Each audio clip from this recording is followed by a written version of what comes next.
What's up, Tyler? Hey, how's it going? Good. How are you, man? You have a good Father's Day? I did. Just chilled, man. Play with the Did kids. you get anything cool? Got some clothes. Did you? I like Some new clothes. skinny jeans? I did get new skinny jeans. I very much got new skinny jeans, which is funny because it's not New Denim. You know what? Is it still? It's still June. If you go to Yeah. New Denim, NEUW denim.com, if you type in Nick15, you get 15% off your jeans. That is not. I'm not getting paid for this. This is, if you guys don't know what we're talking about, there is a plethora of skinny jean comments about how you should not trust a builder that wears skinny jeans. Someone said I was going to get a yeast infection with my skinny jeans. Did they really? Yes. That's amazing. But point is yeah, I wear a skinny jean because I am stylish and I appreciate a nice pair of jeans. So But you yeah, can you get can get 15% some off. discounted skinny Yeah. jeans if you're in I, the market. yeah. And it ends June 30th. So, um, how's your Father's Day? It was good. We had final softball tournament of the weekend. Mm-hmm. So although disappointed to see softball season end, it's been a lot of softball, a lot of weekends in a row. So we wrapped up on Sunday and hung the rest of the day. Nice. Yeah, I saw you pitching in a photo for softball. Oh yeah, I sent you that. That was yeah. So we wrapped up softball Sunday, and then I was out there pitching to Selby last night to work on timing. So There you she go. doesn't usually ask to practice outside of practice, and she asked me, so I was like, "All right, let's go do it." Yeah, you gotta. Well, today we have Gabby, who is from Opaline Studios. She's an interior designer. I've worked with her for a few years now. She was with another firm, 11 Interiors. But we're going to talk about, some of our previous projects, some of the things that, she's doing that I would consider are different from most interior designers. But we also get into the definition of what an interior designer is and what makes them different. What's the difference between interior architecture and interior design?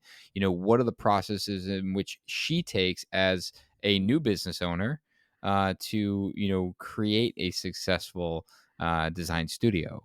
And we get all the way to the end and we talk about some of the things that builders should quit doing, and a lot of it has to do with being more open-minded and being more collaborative. Yeah, I've obviously never worked with her.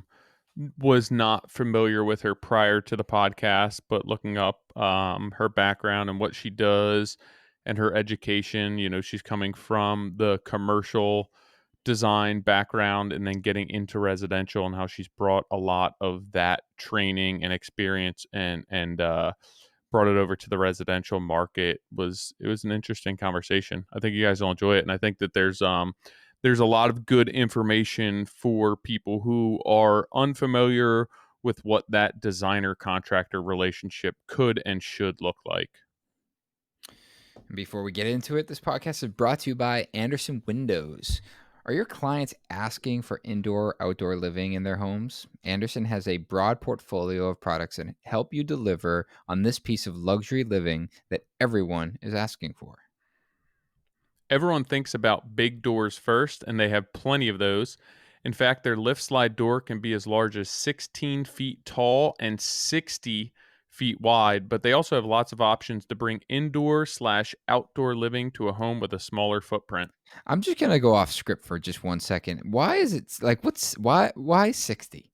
Like why couldn't it be longer than that? I wonder what the limitation is I that can't that I makes can't that. I can't answer that, but I I'm sure we could probably get an answer. Let's get an answer. The A series patio door goes up to 10-foot tall panel, and with 4-panel configuration, you can reach as much as 16 feet wide. And for spaces where a door isn't an option, but still want to open the wall, they have pass-through windows that can fold out or even pocket. Check out the indoor outdoor living solutions at andersenwindows.com. Why would you need a larger than 60-foot wide I door? don't know, but what's the limitation? I don't know, just get a couple doors at that point. I They just, probably I don't know. well, We'll We should find ask. out. We should ask. Somebody's going to have to ask. This podcast is also brought to you by Buildertrend. It was so refreshing to hear this is what other builders do, and you guys aren't alone. We were able to access customer support whenever you need it. Their team helped ours manage jobs and serve clients in a more powerful way. Construction pros are raving. Buildertrend offers the best support bar none. Even if you're not a customer, chances are you know the name. It's the leading platform for home builders and remodelers, and what sets them apart is their level of support. If you're still using spreadsheets to balance the books or whiteboards to draw out schedules, there's a better way. And Buildertrend's team makes that journey to better easy. You've got this because their team has your back. Learn more at buildertrend.com/MC support. I would say that buying a car and then like finding a building or a home are the most Yes. annoying things in the world. Well, for Looking at you've been searching for a building for a ever. long time now. Yeah. Yeah, it's like Have a you week. done anything yet? No, Because you want to get the best building in the whole wide world. Of course, we have our world headquarters needs to be perfect. Exactly.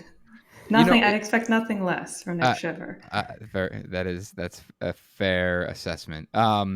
We look at buildings all the time. We're trying to buy something. That's why, like, instead of renting again, and we're just at a point where it's like we're obviously going to have to rent.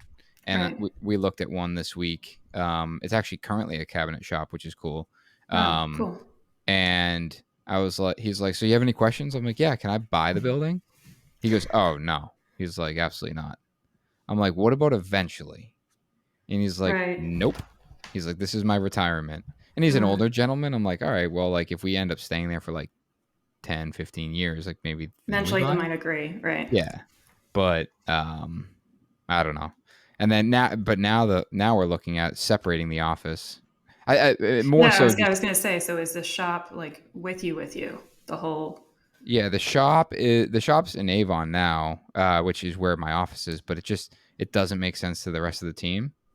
I remember being there. I saw it and I saw the way the office works, but I meant more like, is the plan that the office and the cabinet shop go together, or it doesn't really matter at this point? That would be the ideal situation, but not a required situation. Got it. So I'm looking separately for an office space. Got it. So yeah. And cool. Then hopefully I have an area where I can just be like, Gabby, do you need a little corner over here? I might already be in a space by then. Well, Nick, I'm working as quickly as I can. Have you met Tyler? How are you, before? Tyler? I haven't met you. No. Nice to meet you. I'm good. How's it going? It's going well. What about the 201 area code? What's up with that? Yeah. How do you know that? Well, I saw it on I think it's on your website. Oh, okay. You're on my website. Yeah, so I'm from New Jersey. Well, I'm not really from New Jersey. I grew up in New Jersey, mostly. And that was my cell phone number. And then I felt like, and still feel like, if I change it, then no one's going to be able to find me. So here I am. But people ask me that all the time. Obviously. What? North Jersey. North Jersey, yep. Yeah, Whereabouts? So Bergen County. Oh, really? I live in a small town called Harrington Park near, I don't know if it's Closter or Gloucester, but it's like Closter, Westwood, Mahwah's nearby. That's a big one people know. What about you? Definitely been to Mahwah. Nick got pulled over in Mahwah. Yeah, I did. Yeah. My sister-in-law is from Waldwick. Okay. So that's not too far from you up there. Yeah, my mom worked for TJX. They opened an office in New York City, and then we moved out there. But originally from the Boston area, my family is from Rhode Island, so we were kind of standalones out there, my mom and I. And when I came back for college, I stayed here. So yeah, the 201 area code is kind of random, but I don't know. I don't know if I'll ever change it. I don't think you need to anymore. I feel like area codes have kind of fallen by the wayside. Yeah, but you would be surprised. Like weekly, people ask me that when they. Yeah. So, yeah. Nice. Well, that explains that. Your comment about like the area code not mattering anymore. I was watching this video the other day about just marketing in general, and they use the reference of all of these companies being like ABC Plumbing, ABC this, or AAA that, and how these companies were formed based on the way a Yellow Pages was Yeah. organized. And now, Oh, but that, like, that's like, so you're in the wow. top spot. Right. I know, That's like so interesting. it's like I knew that, but but when you like when I would see like ABC Plumbing, I wasn't like, oh, that's just because he wants to be in the top spot. It makes complete sense.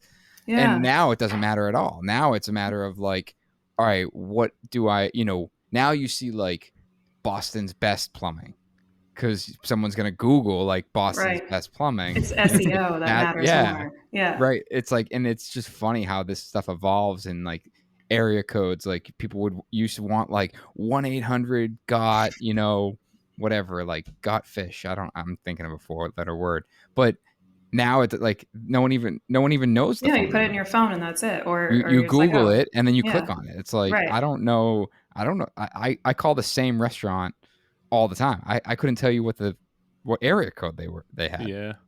I Right. have a 908 area code, which is like more northern New Jersey, but it's just because when Rachel and I got married and went on the same phone plan, she had Verizon, I had AT&T, and where I work, Verizon was like had better cell service, so I just There you switched go. and pulled up a 908 number. But I'm not from North Jersey. There you go. See? Yeah, Yeah. I wouldn't change it. No, it's for me. It feels like it would be like starting over or something. Too Mm. scary. Don't like it. No. So How many people call you guys for work? Do you get a lot of phone you calls or mean more like like email? calling for like just randomly and like, oh, Yeah, hey, like come work if on some my project? yeah, if somebody was looking to get a hold of you for like new work. I think most of my stuff comes through online. Not a lot. I was recently published in was it Boston Magazine through the Boston Globe. So that was the only time where people, I guess the people who still read the newspaper, literally got the number out of the newspaper and called me on the phone. And that was an interesting experience because it was just, it's been a while. Most people, for me at least, filling out the contact form on the website, Mm. DMing me, signing up on Calendly or something like that. And then we schedule a phone call from there. We don't necessarily, there's not a lot of like cold calls like, hey, come work on my project. So I How kind of many? hate when people cold call me. I'm like, I like text them back. I'm like, you shoot me an text email. them back. Oh my Shoot gosh. me an email.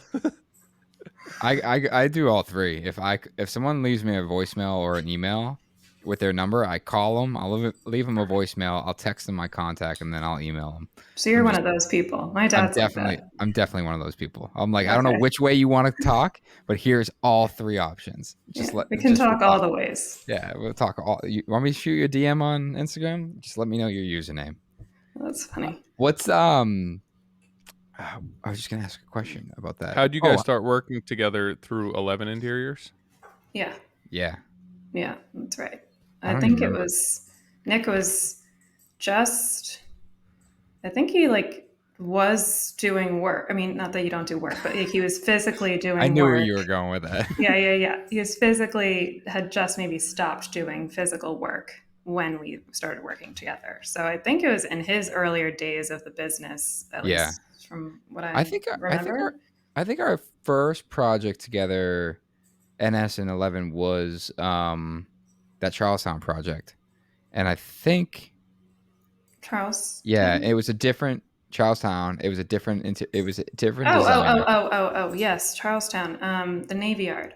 Yes, Yeah. and that was that. You're right. I was just stopping like with the bags, and Tom ran that job. Yes. Um, and Yes. then from there we did I'm a handful of other projects, but Yes. Yeah. That's it. That's how I know Nick. I think yeah.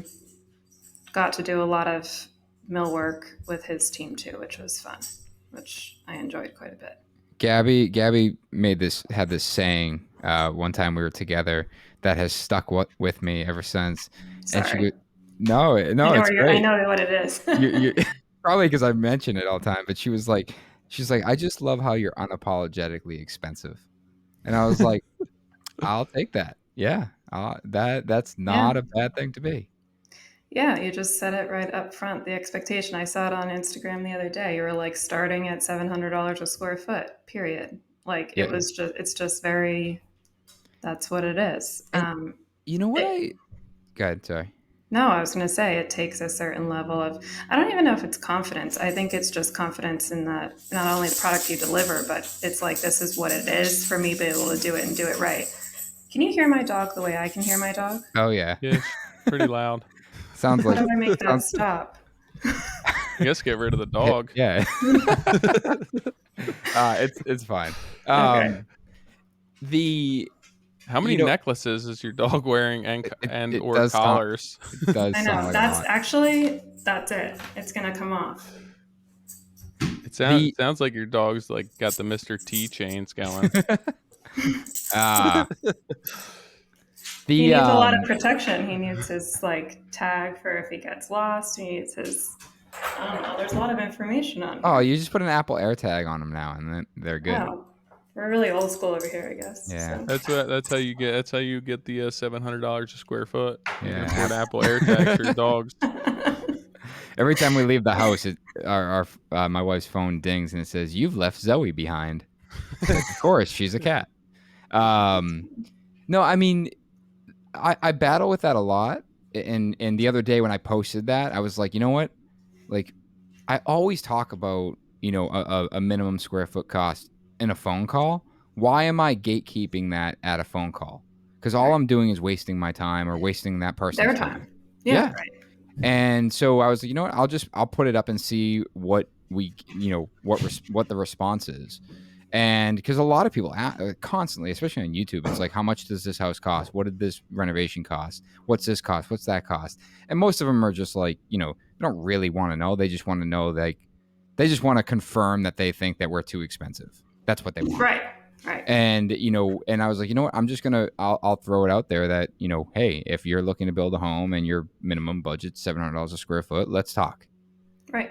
You're just kind of cutting through the unnecessary conversations for both you and the other person. Right. So, and if you know that number, if you feel confident in that number, great. I feel like there's some people who might waffle in that and be like, well, I guess I could do it for 500, or I guess I could, like, I feel like that takes a certain level of like confidence in what you not just bring to the table, but what you want the company to be and what you want your portfolio to look like and the kind of work you want to do moving forward. Right. Right. And ultimately, one of the things also is, it's like, well, what if you're cutting out someone that their budget's 650? Right. It's like, well, that person's probably still going to reach out. Like, the Right. reality is like, it's like, well, when you're buying something, it's like, oh yeah, it's $1,000. It's like, my budget's like 900. It's like, all right, well, let's talk. Like, you're pretty close. Let's I like, had, yeah, I had this conversation about my billing, my billable hour fee. If I'm charging X, like what is it? What's the difference if I go $10 more? Like that's the kind of conversation I've had with people in the past where I'm like, oh, I can't charge this because it feels like too much. And they're like, well, if they were going to pay that, they're definitely going to pay that. Like what's the holdup in the sense right. of it's not like we're talking about charging 150 or charging 300 an hour. You're talking about something really minimal. So I feel like the same person, if they see the value in the service, is going to pay a little bit more to get something they really want or work with who they really want too. Because I feel like that's part of it. You're getting, for working for NS Builders, they're working with you. If they're Right. working with my studio, they're working with me. So that is a draw, right? They're going to pay more for that. 100%. Yeah, and it's funny. We were interviewing a new client the other day, and at the end of the meeting he confided to me that he's like, listen, I interviewed a couple other builders, but my wife basically said if NS wants to do this job, then they're doing the job. And I laughed, and he was like, but we want to work with someone that is going to be super involved and collaborative throughout the whole process. And we Right. know you guys are expensive, and we know, but we understand the value of doing that. And ultimately, we're looking for someone that's going to manage the job in the way that you've outlined. Right. Right. So if they're going to pay more for that, I mean, Right. that makes perfect sense. Yeah. I want to go back just for a second. The whole talk about like area codes and names of company. Why Opaline? Yeah. Um, So opals, it's so, an opal stone, right? Yes. Okay. Yeah, so opals reflect light back, right? And reflect light through many colors. I'm looking over here because it's on my ring.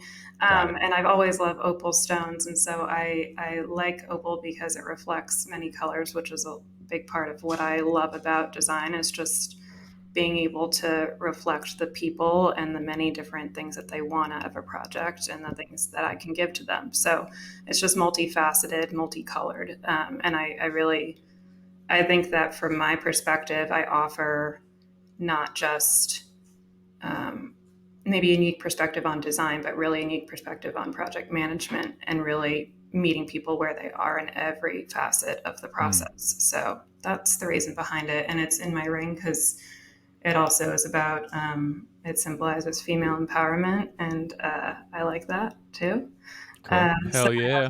my husband tapped into that. And yeah, I don't know. It's always meant something to me. It's the first stone I ever bought for myself. So Did you know that you were going to name the company that, forever? No. my husband came up with it. Really? Yeah. Kudos to It's him. actually like yeah, I don't really like giving him credit, but it's the truth. And we were sitting right at this table, and he was just like spoofing and everything he said. I was like, no, no, no, no. And I'm not good with names, really. Like generally, I'm actually not good with names. Like if I were to hear a name, unless I can put a face to it, I'm not good. I'm a visual learner, Hmm. visual person. But with that, like he said that, and I'm like, yes. So it was, yeah, it's all him. That's cool. Yeah, You were in commercial design before residential. I was. Yeah. So when I was in school, went to school for interior architecture, minored in sustainability. A lot of folks who went to my college, I went to Endicott College, did that. At the time, it was, sustainability and design was really the new hot thing. Now I think it's just part of a good business practice personally, but at the time it was a new thing. So I didn't really know where I wanted to go. I thought that I was going on the architecture track. And I did 7 internships because I'm a crazy lady. And my last one was, I did a few commercial ones, but my last one was with a large firm in Boston. And I did, um, I did offices, retail spaces, hospitality, large projects. My first project was over 1 million square feet, multiple buildings. So, What is the difference like from a college curriculum for interior architecture versus interior design? well, there's a not much in the sense that most of the time, if you're going to an accredited interior design program that's accredited by CETA, you're getting the same thing. I think now it's just they're starting to change the name of the program in a lot of schools because they're realizing that what you're really learning is interior architecture, not just Yeah. interior design. I think they're making that distinction. When I got into the program, it actually wasn't called interior architecture, it was called interior design. And that they recently actually changed it. It's the same degree, but it's just recognizing the amount that we learn. I think the statistic I was told is that architects, interior architects learn about 75% of the same information. Their focus is more, like structural, building systems. Ours is more, focused on space planning, wayfinding, interior layouts. But I learned about building systems, I learned about HVAC systems, I learned about materials, I learned how to, you know, do section drawings and how to make things stand up. But, I can't calculate beam sizes or loads or any of that kind of thing. That's kind of where that split goes. Yeah. Um, how much do you think that helps your business and what you do now? I mean, I think it only helps it in the sense that there's a lot of people who are in my field who learn by just doing it and going through their own renovations or just working on renovations and kind of learning on the job, which I think is really valuable. But I come at it from a technical point of view or from an educational background of like, this is why it's done this Yeah. way. And here's the means and methods. And here are all the different ways you can look at it versus just learning on the go. So I think it really has helped me so much. It's so valuable. And the commercial experience too. I think that being able to see it from okay, like we're looking at a job that's over 1 million square feet, going through the RFP process, going through the budgeting process on something like that, looking at, over millions of dollars worth of finished carpentry and like having to decipher that. And then also the collaboration aspect of working with lighting consultants, structural consultants, audiovisual consultants. I was on a job, the last one I was on, we had over 9 different consultants. We even had a Finnish consultant. And like being able to take all that information and distill it for our clients, and then moving into residential, it's I think been easier for me to manage all the different facets and parts because that was part of the job in commercial. Yeah, I mean, that's not something that Nick has mentioned coming from a commercial background, how many different specialties there are when it comes to design, Yeah. and how many people in residential, it seems that so many people wear various hats, Yes. when coming from the commercial side of things. And it's like, you know where all of your ductwork's going to go, you know where all the plumbing's going to, it's not just like bring the subs on site and then be like, where do you want to put your shit? Like there's I've been there actually before all, too, actually. But I yeah. mean, it happens, but like, there's so much more emphasis put on the spatial design, that I think it is important to have that background to be able to bring to the residential sector. Yeah, I think so too. And also, sorry, it's my dog. He's killing me. It's okay. Normally, Tyler's you cat just will sit like here walk for like across 3 hours the and do camera nothing. every so often. So Percy's outside today. Yeah, maybe I'll put him outside. I thought that might be a good idea. But yeah, no, I think it does add a lot of value. I'm sure you've talked on this show about the process, but where I started from is every single thing that was put on the job. There was a submittal that came in, and I had to review the submittal from an interiors perspective, right? But there's an architect on the job usually too. I had to review the material, look through everything before it was purchased. There was requests for information, so every single time, there was a question on the job, there would be an RFI that would come through, and we'd have a paper trail for everything. If I specified a material and I left it open for the contractor to bid it out and to get an alternate that looked similar but wasn't the same thing, I had to review those things. And that was, based on lots of value engineering efforts.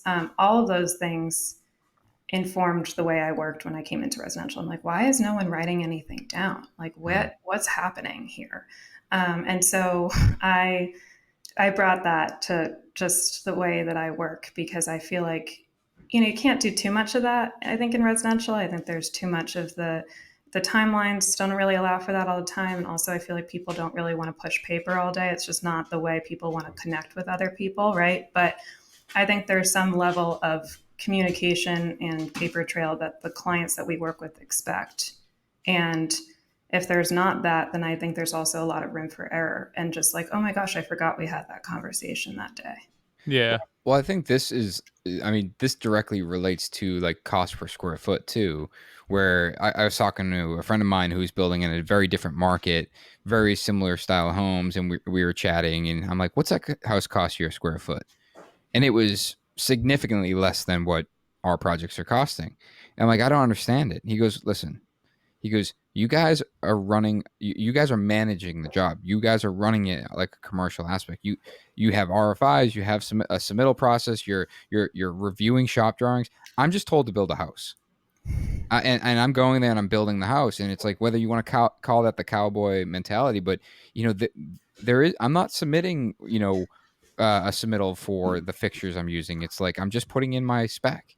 Right. I'm not doing sample. If the drawing, I'm building what the drawing says. And if there's a discrepancy, I'm making my best judgment to make sure that, I'm interpreting it the way that I interpret it and making best judgment calls. And Right. ultimately, like there's not a better, like neither one is better. Right. It's dependent on the end user. And if the end user's fine with, hey, like we're going to leave this open to interpretation and the builder's going to build it the way he understands it. Right. The dog wants to be on the podcast. He's like, I let me know. on I the think mic. I'm Let just me on the gonna. mic. Do you mind if I just let No, him out? go I ahead. Go guess. ahead. Yeah, go Okay. ahead. I'm just gonna get him out of here. All right. How do I mute myself? Yeah.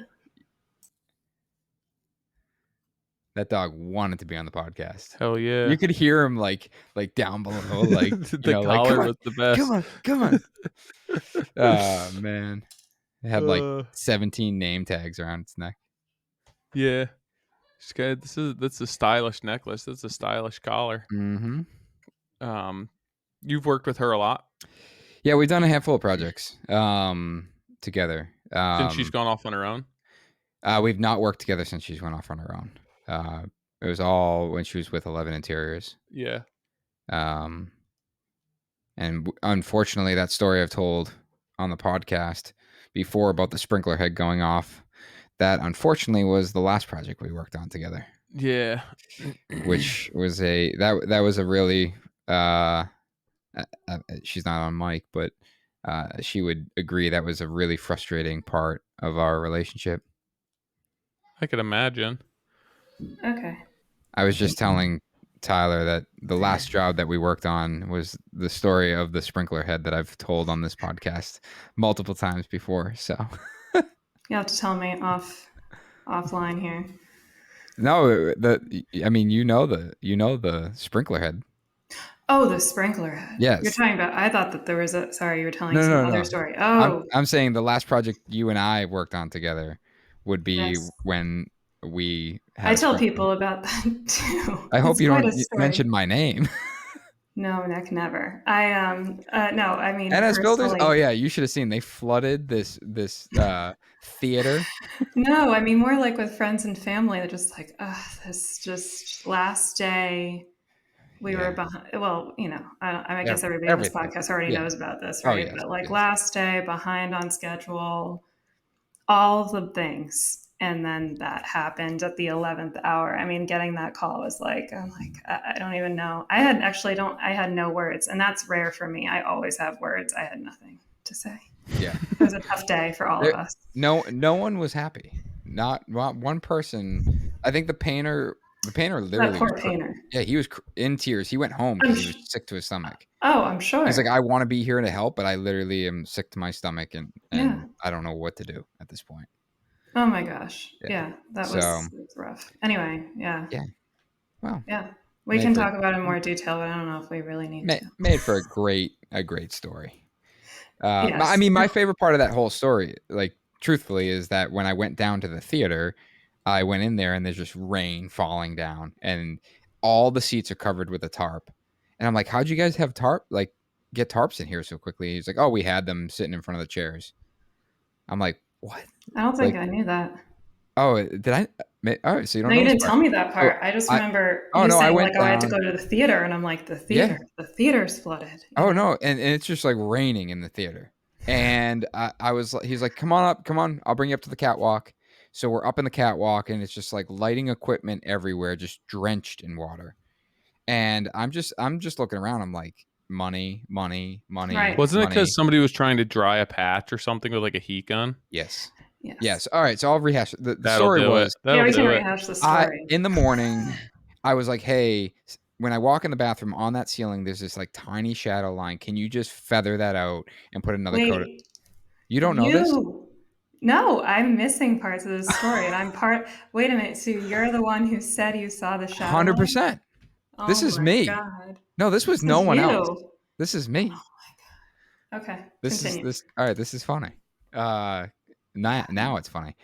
So I went in and there was a shadow line on the ceiling. I'm like, hey, like we got to fix that. I know we're like the last minute, but just do me a favor, patch that and feather it out and repaint the ceiling. He's like, no problem. And I think it was the day before, maybe I said that. And then the next day I got a call saying, hey, we hit a sprinkler head and it's flooding the bathroom and we can't get in touch with the building. And we don't know how to shut the water off. And they got a 55-gallon bucket and pushed it against the ceiling to collect the water. But it was in that particular scenario, that sprinkler head was above the ceiling, just the way everything planed out. Like it should have been lowered, but it wasn't. And so it was spraying above the ceiling. So it was drenching the whole top of the ceiling and running down the walls, under the floor, blah, blah, blah. But that bathroom, it was a wet room essentially. and there was a tub and a shower, and everything was running down in between the walls and on the floor and getting into this 4-foot like service cavity. Essentially, like there's this 4-foot service cavity below these units, because then below that service cavity was the theater. So they had this, like, you could crawl around in there, but it was basically an air gap for sound. And water. And water. And in our case, And water. so I rush to the site. I see what's going on. They have it under control. The water's off. I'm like, I'm going down to the theater, find out what's going on. Go into the theater, and like I said, walk in and open the doors, and there's just water like dripping down, and they had tarps over all the seats. And this guy is like super cool, like calm, like no big deal. And he's like, yeah, we had the tarp, so we just once we saw the water, we just covered all the seats real quick. He goes, we got rehearsal in 4 hours and then a show in 8 hours. And I'm like, okay, what do you need from me? Like, Oh my gosh. so he's like, do you have any fans? And I'm like, I'll get you as many fans as you want. So like, I don't even know where I got fans. I don't remember who brought them. Yeah, I was gonna say, And I was like, just with your vans. yeah, get fans, get shop vacs. And he's like, come up in the catwalk. So I don't know why he wants me up there, but I'm walking around and everything's drenched, lighting equipment, everything is just soaking wet. And I was like, hey, can you just be real with me real quick? And I'm like, are we talking, like, is this like $1 million worth of equipment? He goes, what do you mean? I'm like, well, everything's pretty wet and I'm obviously like fucked here. Yeah, right. And he's like, no, all this stuff's waterproof. I'm like, what? Oh my god! And he goes, hear he's like, yeah, no, all this stuff's outdoor rated. Like, hey, this has happened like 100 times. Like, it's not a big deal. Oh my god! I'm like, so he goes like, dude, honestly, just give me a couple fans and we're good. I'm like, that's it? Wow. And I'm like, yeah, man, like, I'll get you fans. Like, Great. And that was it. Great. To this day, I've never talked to him again. Like, there was never a follow up. There was never, the show went on, no big deal, like nothing. They were totally fine. So I didn't ask any questions because I was like, I don't want to upset him. I'm sure he doesn't want to tell me about all the millions of dollars he's spending downstairs trying to fix this theater. Let's just focus on the project. I remember it was I think it was $54,000 it cost me at the end of the day. Okay. I remember that, and for the physical fix the unit. Yeah, to fix it. Yeah. But the worst part, so that was the best part, and the worst part was that when I interviewed for that client, the first thing he said to me, was that, hey, the neighbor did a renovation and their painters hit a sprinkler head. So I'm just going to say that out loud right now. Don't let that happen in my unit. I'm like, of course not. Literally. That was like verbatim what he that was his only thing. No, I shouldn't say that. He had plenty of things, but that was his number one thing. And when I called him, I remember I left the theater. I went out front and I called him, and he goes, "What's going on?" And I'm like, "I just got to be honest with you." And I let him know, and he and nothing, like no words, like Gabby, no words. And he goes, I'm super disappointed in you, and hung up the phone. I remember, and I was like, yeah, I mean, he has every right to be, but I got shit to do and I got to get this cleaned up. So I'm just going to go upstairs, and it is what it is. Well, I think the best show of who somebody is how they respond to these things, because we're not robots and we can't be perfect all the time. It's just like how we respond to it, right? Mm-hmm. I don't know. That's how I think of it. No, right? it is. Yeah. And we, I mean, I don't know if I've even told you, like, he calls us all the time, and we go back for like miscellaneous things. So recently, like I mold? really, mold. No, there's remediation? no mold. We cleaned up the water, Tyler. Don't say that. No, he lets us do everything but paint. It was probably, I mean, it was like maybe 6 weeks ago. The mirror in his on one of his like medicine cabinets like just fell off. And it like fell off in his vanity, and he's like, I had that happen before. Well, he goes, I need this repaired. I'm like, no problem. Was it a Kohler? Yes. Dude, I had the same thing happen on the job. He goes, this is ridiculous. It's held on with double-sided tape. I'm like, I'm not going to say his name. I'm like, hey, happy to order you a new one. We can absolutely come out and fix it. It's manufactured. We didn't build that. Right. Like, I didn't spec the 3M tape. I mean, in all fairness, high rises, the glass is held on with like 3M tape, right? Essentially. Yeah. Yeah. Yeah, Well, dude, the good to know. same thing happened to me on a job, and the customer called me up. They're like, "The glass just fell off of the medicine cabinet." And I was like, "There's no way the glass just fell off." And they're like, "Yeah, we just Mhm. came up and the glass was smashed all over." And I went out there and I was like, "How the Somehow hell?" this Do one you think didn't it's the smash. moisture or something, or like Uh, in the I don't I would know. have said, yeah, I would assume that Like like over the time, it's adhesive like is probably like a yeah, water-based adhesive yeah. that But he yeah, um but he responded, like, and was and talked about how great our response time was, and like how it Gabby and I have a different understanding of who this person is. But either yeah, way, like yeah. it I'm like my eyes are like I was like, yeah, no problem. I was like, whatever you need. We'll order one, we'll yeah. let you know when it's in, we'll come out, replace it. You get Well, the fact that he's you got it. calling, I mean, that says a lot too. So Yeah. So, yeah, but yeah. that yeah. was in December, the end of December. Oh, that was nice. December 29th, 2015 that I got that email What that email? they about the mirror. Oh, I was like, Oh, I just I was pulled up like, how do you know when I know. That's what I when I that thought. happened? I was looking up my email to see when that happened. Oh, that's Wow, you funny. still have emails from 2015? Yeah, I definitely Yeah. don't. I I deleted. definitely I don't don't. think I delete them. Wow. I've changed my email like 4 times. I So, know I haven't. Wow, good for you. I guess so.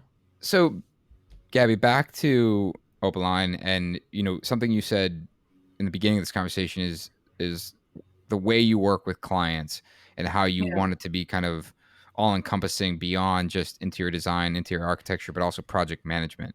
yeah, So, we've talked about it before, but we can rehash it now. There's the I think one of the most difficult things you probably face is that in the term interior designer is very widespread. Like it can mean very, very different things. yeah. There's no Um, market like regulate. There's no, oh, this is what an interior designer does. right. Like it's not like, hey, this is your step one step. Like it's just like you're an interior designer, and even for my team, and I'm sure you've faced this too, where as a contractor, like, all right, well, what kind of interior designer is she drawing things, or are they just picking out pillows? It's like, no, like this is the scope of work. And for me, that's a conversation I'm constantly having with my team. It's like you have to understand what what their scope is. Yeah, And and to the point where like some of my team has been super frustrated and they're like, that's her job. And I'm like, it's not. Like the scope for that interior designer stopped at that point, and right. we are responsible for what you're outlining. Well, that's because, well, I'll let you finish, but I have thoughts on that. No, go ahead. I was Yeah, no, I think that that's because I think in the beginning it's really important when there's an interior designer on the project. Part of it is that I'll go back to what's important, but part of it is that we're brought in at different stages, and it really depends on when the client's hiring us too. So I think getting as close to the beginning of the project as possible, us getting in the door is helpful. But whenever we are brought in, establishing what we're doing versus what an architect's doing versus what you're doing versus what, I don't know, the millwork shop is doing in terms of shop drawings, whoever's doing all these things, I think setting that expectation up front is really important. So when I'm working with people, I always say, here's a list of things that I plan to do that I would normally do. Which of these things, does it feel weird that I would be involved in? And I'm working on a project now where there's an architect involved, and there are things that there was definitely some overlap there that we had to hash out in the beginning. And even with the contractor, had to have several conversations with him about who's purchasing what, who's coordinating what. We're doing a custom hood, and there's like 8 different people who eventually touched this one hood. And am I coordinating that? Is he coordinating that? So I think upfront having those conversations are really important because every interior designer is different. We work differently. We build differently. We get involved in different things, and some of us have the ability to get involved in certain things, but we don't actually want to. So I think it's all about communicating that. How much of your time is spent going like I'm listening to you say that and it's very similar to what we do that everyone's process is different and it gets to the point I think with ourselves that we're far enough within our careers, or people are coming to us because they want what we do, and we could just say like, this is how we operate and these are non-negotiables. But like when you're just starting out, how much of your time is spent determining where your scope is and where those overlaps are, and then defining who's responsible for them? Because it feels like that's going to be every single job that you're going to be spending so much time going through the weeds, sorting out what am I going to handle, what's somebody else going to handle, who's responsible for this, that. Yeah. um Well, yeah, I think starting out, it's tough for me to say that because it's some jobs I'm brought on, and I think a lot of interior designers can relate to this. Sometimes I brought on into a job and we're doing a lot of furnishings and we're making a space really beautiful, and then we're gutting one bathroom. And in that case, I'm essentially managing the entire process. I'm the one bringing on whoever the contractor is, et cetera, because that person's looking to me to do all of that. And that's pretty understood. There are other jobs where I'm coming in, and I guess this maybe that is it could be oh, I'm starting out thing, but even if I'm not starting out X amount of years down the line, I could still want to do a job where it's a really beautiful interior, but we're not doing heavy construction, right? Because interior design, you can do construction or you could not. I like to do the renovation, the construction though. So in any case, but then I could be on another job where a client's bringing me on, they haven't found a builder, an architect yet. Different. We're building a house or we're doing a massive renovation. I'm handling that for them. Or I could be brought on, like I was in this last case, where I'm the last one in the door. So then there's all these conversations happening. It all depends on when I'm brought into the process and the relationship I have with that client, and if they want me to be that kind of person bringing everybody together. I think if I'm brought in first and there's this trust established, that project management role or almost owner's rep role, if I were to go back to my commercial background of kind of like, being the person that's going between all these different parties, I think that's more in my lane if I'm the first one brought in and they feel like they want to trust me with that. And it's so project dependent. It's so, Mm. and it's all based on chemistry too, I think, and who's kind of like running the show, for lack of a better so term. you prefer to be brought in the beginning? Um, I prefer to be brought in the beginning.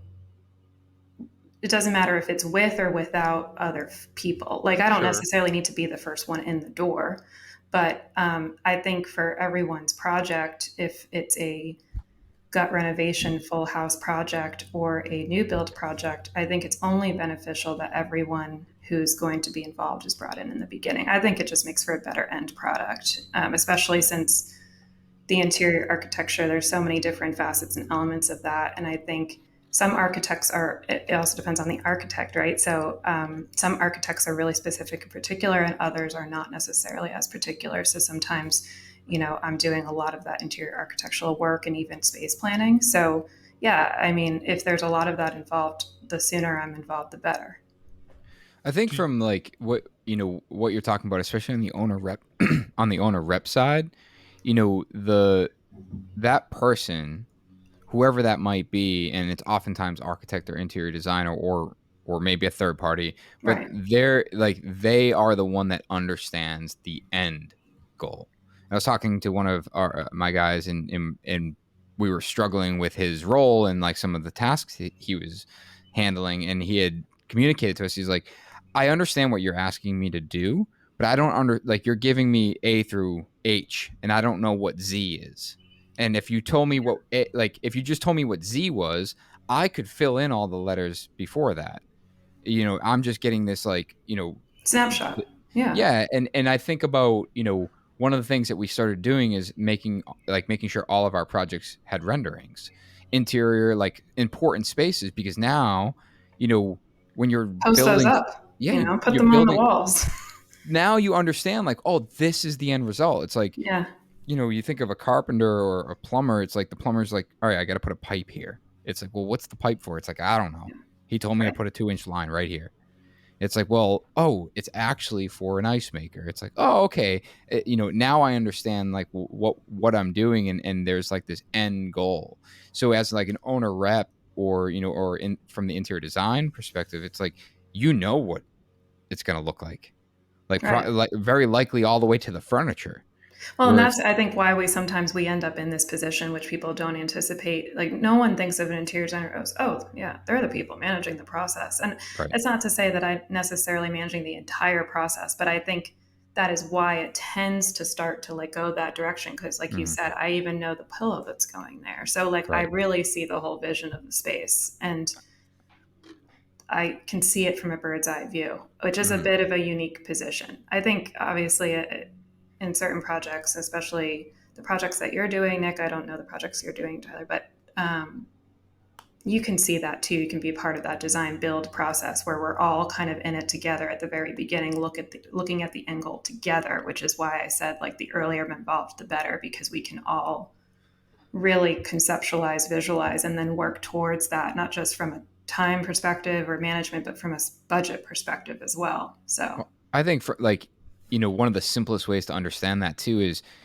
we're building a house, we're building a bedroom, we don't know what's going in that bedroom, like from a furniture perspective, but the interior designer comes in and says, hey, I bought these really specific nightstands. They're only 20 inches tall. So can we make sure that the outlets are placed, lower behind them, centered here? It's like otherwise yeah, I'm putting outlet to code, and then next thing when they finish, and then you go to furnish the place.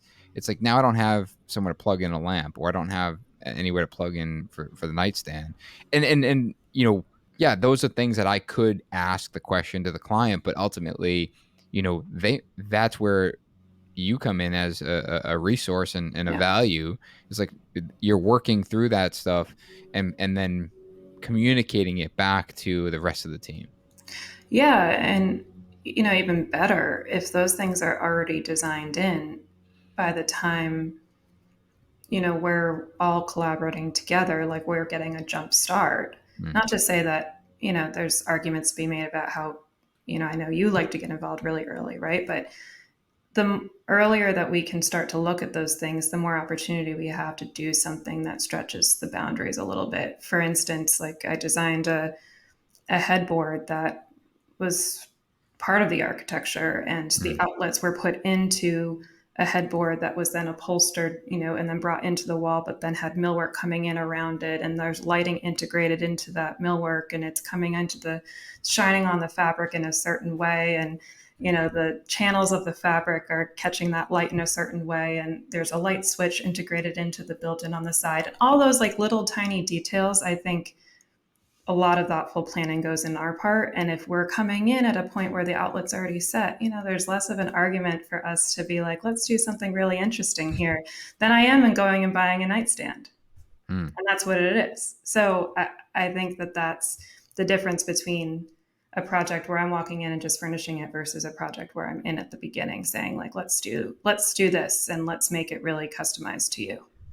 Why do you think it's so difficult for contractors to be able to execute the way that you would execute the design the way that you intended without having to have somebody stand over them and double check and triple check that things are the way that you intend them to be? Because in my opinion, like if Mhm. you're not doing too much work and the design is well done, it should be the layout should be done, and then it should be bringing you in to double check that everything is roughed in according to how you intended it. And But you're why do you? thinking that, like, I think that there should be a lot of oversight, or you're saying in your experience there has I to be? would say that most contractors require some tighter reins on them than that.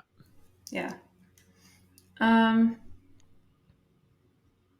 Like, that's an is interesting, a lack that's an of interesting question. communication? Is it like a lack of communication from GC to subcontractor? Them not spending the time on adequate layouts, them not truly understanding the design, a combination of all of these things. Yeah, I've had so many different experiences. I would say the most successful experience that I've had, or experiences I've had, have been when the general contractor is truly invested in the end product. So there's a lot of conversations that go on throughout the process with them. that I'm having consistently, and that's being conveyed to everybody on site, and every single person on site is invested in the end product too, to the point where sometimes I'm actually, I don't want to say annoyed because I'm never annoyed. That's not true. It's to the point where I'm like, why are we talking about this again? But like that Yeah. shows the level of care, Mm. because maybe they're questioning me at some point, or they're like asking me the question 3 times where I'm like, they have a problem with this. They just need to say it. But I don't know. There's a problem with the way that they don't think it's going to look good. That's to a different level where they are like, now they're questioning how it's going to look. That shows that they really care, and then that gets my wheels turning. That's to me like a really great experience. So I think that for the people who maybe, you really have to watch more like a hawk, or you really have to be there at every step of the game, I think it's like one of those parties might not be as invested, or they're just doing the job and going home, or they're not really, maybe they don't have a long-standing relationship with that contractor, and they don't understand the way the contractor works, or they don't understand the level at which we're doing the work, or my firm has put in all this energy and time. It's frustrating for me when I put out a set of drawings. I've spent hours not just designing it, but then purchasing the products a lot of the times and going through it with the client, and then it wasn't done to my specifications because the drawing was missed, or it wasn't, the tape fell off and it fell off from the wall into the floor, or no one checked their iPad, or whatever it is, right? It can be very frustrating because we spend countless hours. So I kind of know what you're saying. It's it's a dance every time that I do with different teams, and I have to see how that team is working and who on the project I can really trust to kind of zone in and pay attention to the details. And a lot of times I'm actually spending time trying to figure out the chemistry of the team and who's doing what, and who I can really look to. Would you rather have a single point of contact for a job like that, or are you working alongside of subcontractors a lot of times? Both.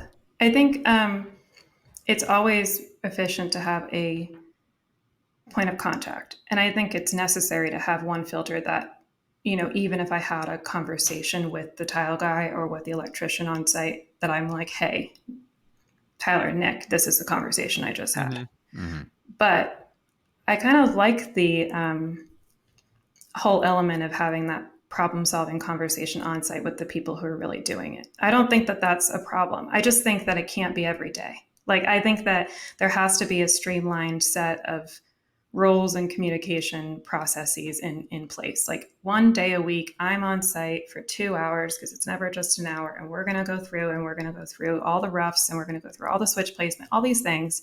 And during those times, we have those, questions that get brought up, or these problems, and we go through them. And then I go back, I make those documentations on my end, make sure everybody's happy at home, whoever the client is, and then we kind of go through it again the next week. Or maybe on a different job, it's a different process based on the client, the contractor, and whoever it is. But I think having those things in place is super important, so that I'm not running to site every time the plumber or the electrician has a problem or question. That's when it becomes, at least for me, almost impossible, Mhm. because I just can't keep up. Yeah, I think that, in my opinion, too many builders, superintendents, PMs, whoever's running that job, rely too heavily on their subcontractors to be um, digging into plans and then digesting plans and making decisions based on what should be done at that point, where it should be somebody who's in control of that project that's working alongside of you. And in my opinion, the subcontractors are there to be doing the work and not necessarily making decisions on how the work should be done. Yeah. And obviously, there's considerations when you're doing that, but oftentimes I feel that if I set my subs up where they just have to come in and run wire or run pipe and not have to think or dig through plans and figure out what the specs are and where this is going to go and where that's going to go, that I get a better finished product. That makes sense. That makes sense. But I also feel like, I don't know, if everyone's lights aren't turned on and everyone's just doing, like, that general contractor is not a robot either, and they don't catch everything. You don't catch everything. So like, if somebody, again, This is You say assuming that something, people say have something. lights to turn on in the first place. Right. It's a big assumption. Yeah, no, I know. I'm just saying, like, I think, having other people involved that, the head electrician is asking a really good question, and that question comes back to you, that comes back to me. Like, that is appreciated. And I think that when I've gotten to know really great subcontractors, I feel like they're doing that too, is my point. Yeah. Like they're also asking the questions, and they're also not always, not every day, but Mhm. it's just the head, whoever the head guy of that company is. I just have somebody in mind. They're coming through every few days. If there's rough electrical going on for 3 weeks, and they're coming in and they're looking and they're making, they're putting certain questions in place. They're being like, are we doing, what kind of outlet are we doing recessing that? Do we need to do a pop-up outlet in that Mhm. island because of that design element? They start to do these things, and if for some reason I didn't document it clearly, they're asking the question. Sure. I mean, I think the the popular argument to all of what you just said is when an interior designer does show up or an architect shows up and directs a trade, it's like, well, what if that's not what was bought in his scope?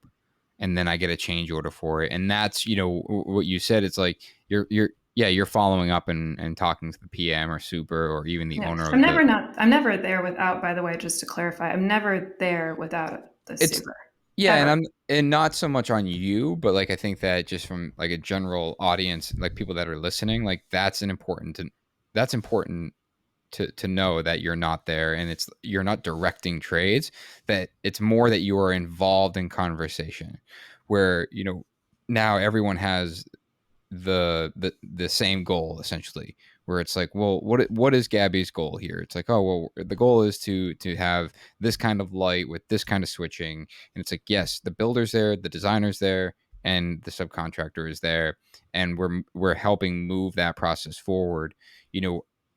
Similar to what Tyler said, where it's like a lot of guys just rely on their trades to dig into these plans and do what's on the drawing. But that's why we have this role called the site super or project manager. It's like Right, they're overseeing making sure that what is designed is getting done by the trades, but you know also making sure that what your intent is being executed, because ultimately, like, you're the one that does see all the way to the end result.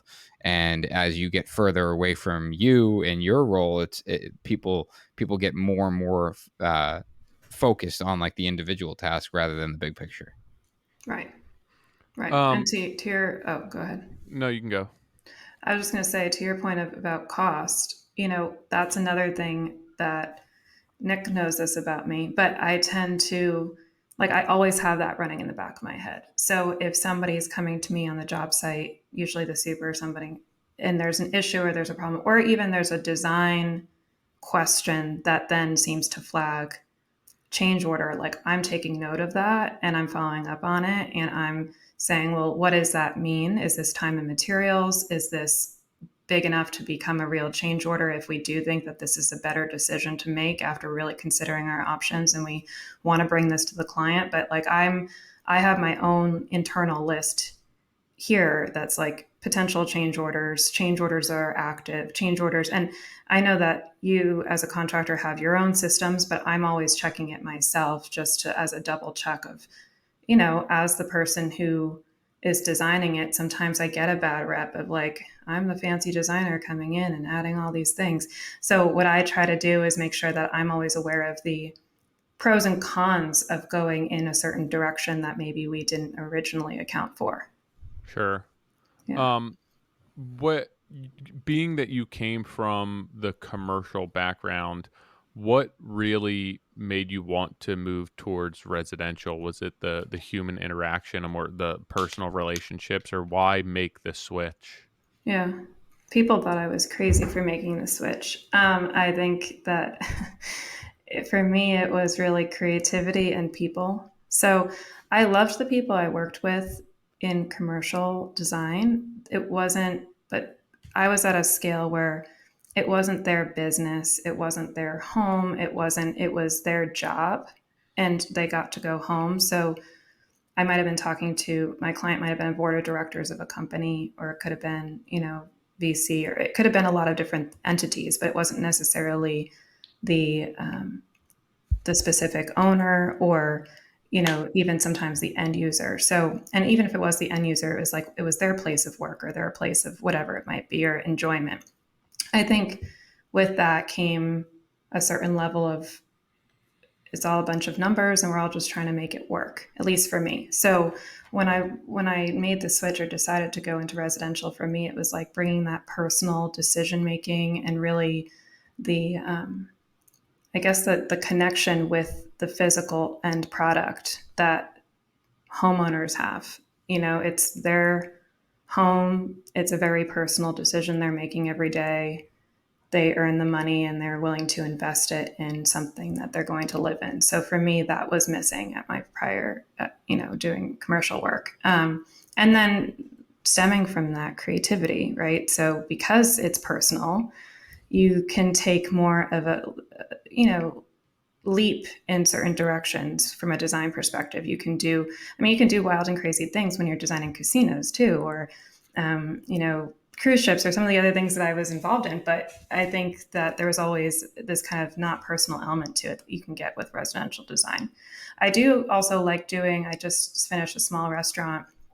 I do like boutique commercial.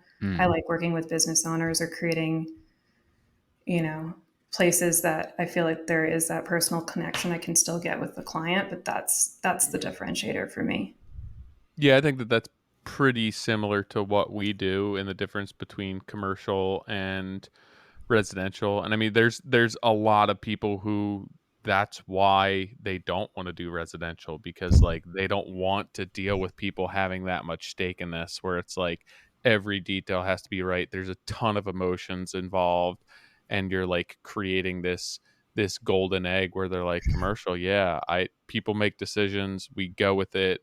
It's there's not as much hemming and hawing over every single decision.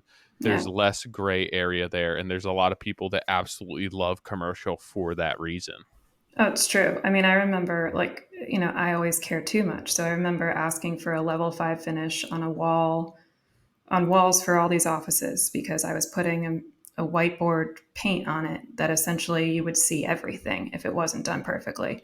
And I specified it, and there was no level 5 finish. It was a level 4 finish. And so I'm going through and I'm like, well, Air this quotes. is air quotes. Sorry, people are listening.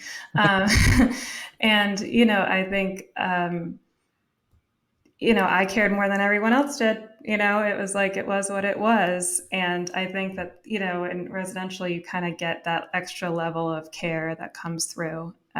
So that's what I like about it too. It's just, I don't know, everyone's really looking at the details. But to your point, like some people could be like, oh my God, that's too much for me.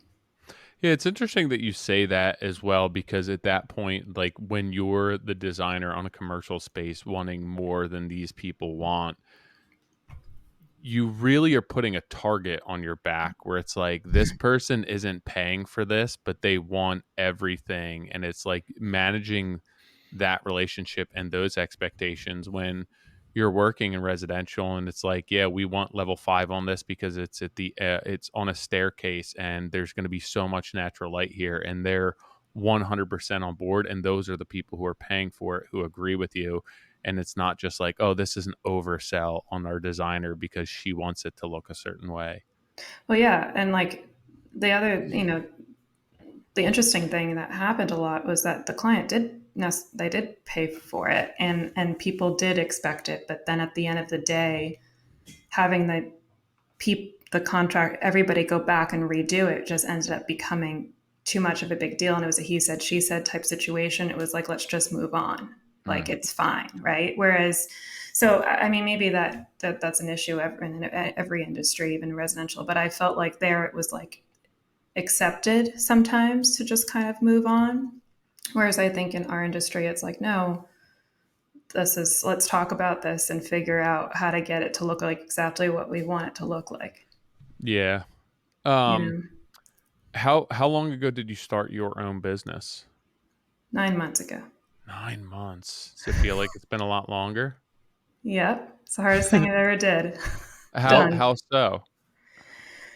Um, I didn't anticipate just the amount of personal growth that would come with this. I think that it is showing all of my best and worst qualities as a person. I am looking in the mirror every day, and my perfectionist tendencies, my ability to accept nothing less than the best of myself, like is my best quality and my worst quality in some ways. Mm.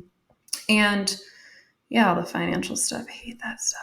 Yeah. Yeah. But yeah, I think mostly it's just, yeah, learning about myself more than I think I thought. People told me I would, but it's been interesting. What like what specifically has been a challenge in terms of like balancing that perfectionism? Um, well, I think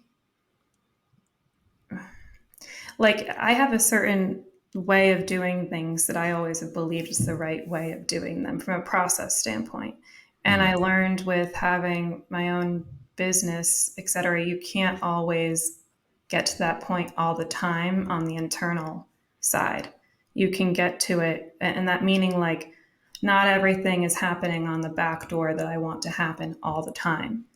It still is going to be right and it's still going to turn out okay and everyone's still going to be happy, but it's not exactly the same process that maybe I would have wanted to happen. And it's just a time management thing.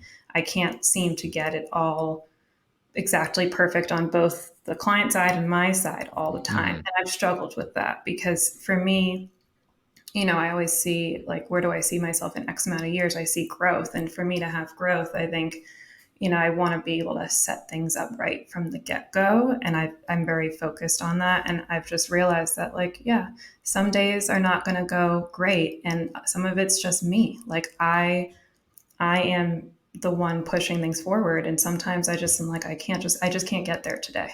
Hmm. And that's been hard because I want to be able to, but sometimes I just can't. Do you feel like if you hired someone that would resolve the issue Yes, that's and happening. it's Yeah, happening? Is that what you said? that's happening. Yeah, yeah, yeah. Because it's I mean, I think everyone that's listening to this can relate to that, where it's we start our own business and then we realize, oh shit, this is a lot of work. Like I have just as much work behind the scenes as I do actually on site.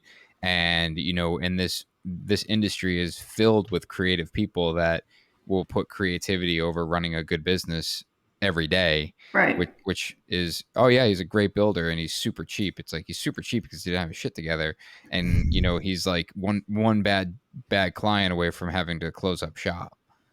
And Yeah. it's that's why I asked about hiring, where it's like for me and for when we grew or when we continue to grow, it's I keep taking off things that I'm just not good at. I look Yeah, at like, all it's right, smart. or it's actually a really easy list for me because I just like a thing that sits on my to-do list constantly and that never makes any improvement. I'm like, I should probably just hire someone to do that, because if I had that person, that task that's been on my to-do list for 6 months would have been done by now. Yeah, right. Yeah, And no, that's true. it's, but it's the balance between hiring someone, right? And, and allowing them to go into it, and when, like, do I have the process written down so much so that they can just look, see what I need to do and go from A to Z, or am I just, have I written out like A through B and then they need to figure out the rest? Right. And I know that as they work through those steps, they're going to screw things up and I'm going to be upset and I'm going to say I'll just do this myself, and then realize I don't want to do it myself, and then tell them like, hey, I need you to fix this, and it's going to be this constant kind of rehashing mistakes. And that's something that I feel like I've talked to a lot of people that have started businesses. They're like, what's the number one piece of advice you give me? I'm like, you're going to have to understand that every mistake that you've already made It's gonna, is going to happen again. yeah. Like, whoever you hire is going to happen again. Like, you can write an SOP all you want. It's like, hey, What about the sprinkler head? don't knocking on wood for that one, Tyler. Not that again. Yeah, no, I That's get it. more than SOP. That's like, I'm going to be on site. We, man. Yeah, I'm no, just not that one curious. again. No, you can be curious all you want, but now I'm like, now I don't know if I ever want to work in a building with sprinklers. Yeah, right. But I mean, actually, truthfully, we'll probably have another one go off. Like, in with the way we're growing and like the amount of projects that are in our future, like, yeah, we'll probably pop another sprinkler head. That's a And hard thing to like. I do think that it's hard to, for somebody who, like me, who I'm sure a lot of us business owners, it's hard to accept that as the reality. You want to prevent that from happening. You right, want to have that control. And, right, it's hard to let go of that and just accept the fact that people have to make their own mistakes. And you can't be there through every single move to prevent that from happening and write the email exactly the way you want to write the email or make the call exactly how you want to make the call. hmm Yeah. yeah. I mean, it's like your kid, right? It's like, don't do that. They're like, I'm gonna do that, and Yeah. until they do it and realize why you told them not to do it, they're gonna be curious and they're gonna be like, all right, well, I don't see the big deal. I can stand on the counter. You Yeah. know, Yeah.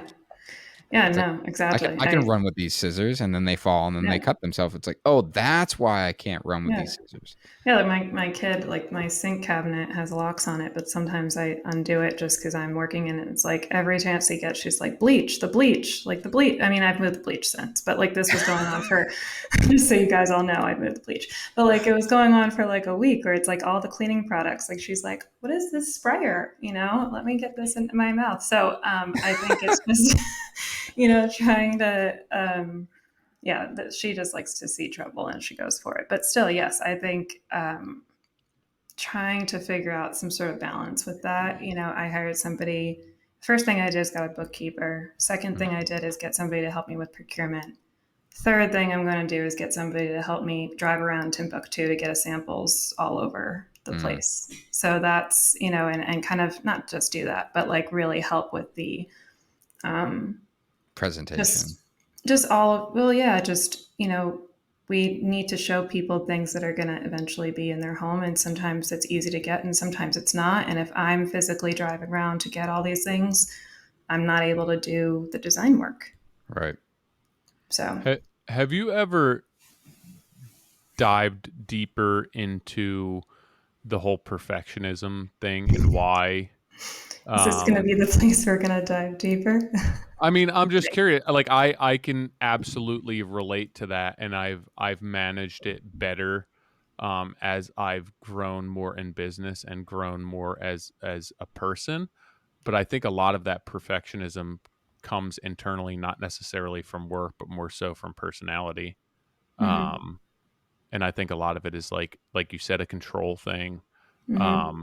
And I do think the longer you're in business and the more that you establish yourself, you will be able to let that guard down and not be so afraid to make a mistake or protective of making mistakes or controlling the entire process.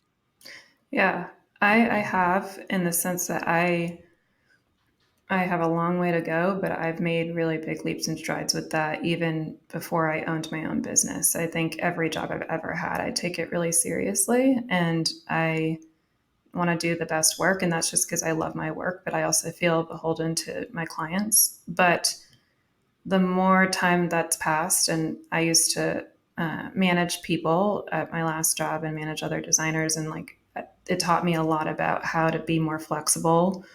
Um, just having experience in the field taught me how to be more flexible. Like we can fix anything. It's okay. Yeah. Or we can, everything can be undone or redone. It's just about how you get there. And so the more I learned that, the more I was able to be flexible or let people get to a place in their own way, even if it wasn't the same way I was going to lead them there, the better each day became. And then now that I've had my own business, I think I took a couple steps back because it was Yeah. all on me again. Yep. It was all, and so now I'm just I do I find myself less stressed about maybe the things that might happen along the way with the physical projects and more about, am I doing this business thing right? It's the internal stuff, like I said, that's the stuff I need to work through in terms of Am I putting enough in savings? Am I, setting aside enough for XYZ? Like all that stuff, that's the stuff that it's like no one, we're not, we don't go, I don't know, everybody probably got into this industry in a different way, right? But we don't expect if we're going to own our own business that we know all these things about the finances or about the back end or how to build a good business or how to build a team or how to hire people the right way or the environment that you're going to set for yourself. Like those are the things that we don't focus on. We focus on the clients and the projects and the design or whatever it might be that you're doing. So I think that that's the part that stresses me out the most is usually just, oh, am I doing this business thing right? Yeah, I And mean, so that's the part that's hard. even from like a billing perspective and what you're charging, right? You're for your design work, you're charging a premium. And there's tasks that come up in the day to day that it's not necessarily fair to be passing that cost on to your customers. And like I run into that now, right? Where I'm on the job and I have my rate for my work, but then I don't have somebody on board that day. And it's like, I shouldn't be doing that work because it's going to cost 2 times as much as if I bring somebody else in to do that. And like, the at the end of the day, if it's ripping something out and it's not a finish or it's not setting cabinets or trim work, like it's not going to be any better if I do it or somebody else. And that's like the driving around for you. If you're charging $200 an hour for design, your customer shouldn't be footing the bill for you to drive around for $200 an hour. There's somebody that you can pay for less. And like, I think that you can bring value and absolve yourself of some of that responsibility and some of that burden and guilt where it's like, oh my God, this is how much this design's costing them. I have to get this done. I'm running around. I can't be productive. And that all adds to that angst of trying to figure out how to make a business work and make money and put money away and then actually like do the fucking design work. Like why you want to be doing this in the first place. Yeah. So I think that is the right move to free yourself up enough, bring value to your customers. And I think that it will quell some of that anxiety that you feel of just like, hey, I'm 9 months into this. I'm trying to establish myself. I'm trying to do right by my customers. Yeah. And you want to be fair with them too, right? You don't want to be overcharging them. You need to be making a living. Right. And it's difficult when you first start out to navigate that entire process. There's a Yeah. lot of balls in the air and uncertainties that you just don't know as of yet. Right. Like you don't even have a year, No. P&L to look, like you don't have anything to look at. So you don't have any like, oh, okay, well, this is the metrics I'm going off of, right? And this Mhm. is consistent. So yeah, that's the scary part is taking the leaps, that you guys have already taken that I'm, going to be thinking about taking or taking. But yeah, no, I agree with you. And I'm the kind of person I'm very, very fair. So when you even said that, I'm like, oh, I'm not charging them to go drive around for 2 hours. Like, you know what I mean? Like, so Yeah. it's like, I would never, and that's the other thing is as a business owner, it's like, and maybe I don't know if I shouldn't say a female thing, but maybe it's just, you can tell me like a human thing, but like for me, I'm always looking at like what's fair and what's not. So if Yeah. I don't feel like it's fair, I'm not going to charge for it. And that's almost a problem on the other side where it's like, well, I'm still spending the time, right? Right. So that So So and that so most of your design work right now is essentially like time and material, or are you bidding lump sum, hey, this is going to be what I'm projecting for my hours for this project and this is going to the design fee for the whole job? yeah, I do by the hour, but I give estimate ranges. But Yeah. most people I know in the industry, there's different methodologies, but fixed fee is really hard to do, I Yeah, think. so like that's what you're going to find difficult there, and what you'll end up doing is exactly what you are, where you're running around and you're like, "Well, I can't charge for that." But then if you think about it, if if you paid like if you hired somebody, right? If you had an employee and you had to go send them to go do that, like your employee wouldn't do that for free, right? No. Like they would charge you and then Yeah. you would be paying for it. So why would you be giving that time to your customer for free? And like that's the type of stuff where you bring somebody on board, whether it's part-time, and now it's value to your customer because they're getting a more appropriate wage for that, and also your time's freed up, and then also you're charging the cost of that plus whatever your markup is on that.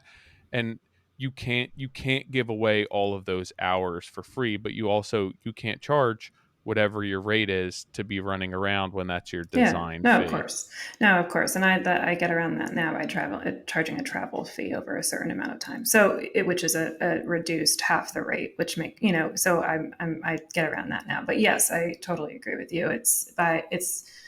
I think having that extra hire will be very beneficial, and make a big difference. It's just like, I'm sure, I don't know, you can tell me, but the first hire you ever made, or it's a nerve wracking process, right? Because it's overhead. Yeah, So it goes from, you know, you're making X amount of dollars to now I'm paying out X amount of dollars.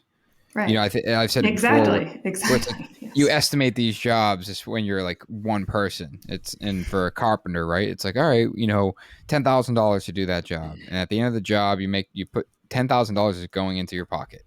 Whether it took you a week, 2 weeks, a day, it doesn't matter. so But true. then you hire an employee, and it's like $10,000, and it's like, and then now you're dishing out, you know, like 2 weeks worth of pay. It's like, man, the longer it takes, the less money I make.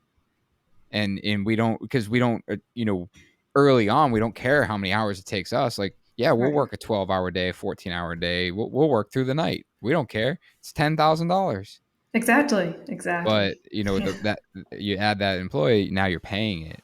You know yeah. Now why? then it becomes about efficiency, right? Like all the Right. processes and all the things that I've already kind of implemented for myself, or the things I tell you that I'm like very whatever about, that's where those things come into play. For is really, you have to be more efficient, because now you've set a price, and now you're paying somebody else, so you need to also be able to take home a paycheck. Why do you say it's hard to do fixed fee in your industry? Well, I think fixed fee is hard to do. If you do cost, price per square foot fixed fee, or a fixed fee at the beginning of the job based on a specific scope, it becomes really challenging, especially if the job is complex, to track all of the changes along the way. And I think that in our industry and what we do, changes are to be expected. I've never Mhm. been on a job where the scope is the same day one than day 365. Like, it's just not happening. Or day So two. day three, four, five. Yeah. So I think, you can do it that way, but I think what I've learned, and, in commercial, there's lots of fixed fee. You're just writing a lot of change orders. And I think people don't, from a psychological perspective, have a really hard time seeing lots of change orders, and it's hard to do on our end Mhm. too. And so I find that for me, it feels more comfortable to say, based on the scope of work, this is and I don't have it all figured out yet, but I do a Sure. lot of listening, learning, worked for other people, all this stuff. And I just feel like, it makes everybody kind of unhappy. So I Mhm. think for me, what feels good as a business owner is to say, I understand the scope of work.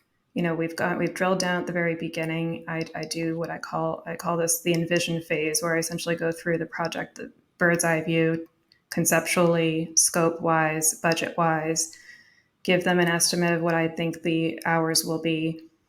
And I say, this is based on the scope that I know. Every month you'll know where we're at against that range. And I'll tell you if I feel like we're going, based on the phases. I have phases of design, which I'm sure, the pre construction, all that stuff.